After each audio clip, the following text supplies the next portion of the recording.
ጥላ ሴቶችን ሶስት ነገር እንዲኖራቸው አይፈልግም። ሶስት ነገር። የመጀመሪያው ትዳር እንዲይዙ አይፈልግም። በፍጹም እንዲያገቡ አይፈልግም። በተለያየ ምክንያት ያበላሻል፣ ይገረግራል። እንደው ተፋልጠው ተሟሙተው በስንት ትግል ትዳር ቢይዙ ደግሞ ልጅ እንዲወልዱ ደግሞ አይፈልግም። እንደምንም ብለው ደግሞ እግዚአብሔር ረድቷቸው ደግሞ ልጅ ቢወልዱ ደግሞ የሩካቤ ደስታ እንዳይኖራቸው ያደርጋል። በአጠቃላይ ትዳር እንዲይዙ ልጅ እንዲወልዱ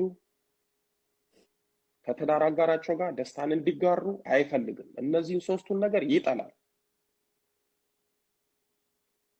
ከሶስቱ ደግሞ ወይ አንዱን ያጎላል፣ ወይ ሁለቱን ያጎላል፣ ወይ ደግሞ ሶስቱንም ያጠፋል። እንዳያገቡ፣ እንዳይወልዱ፣ እንዳይደሰቱ ያደርጋል።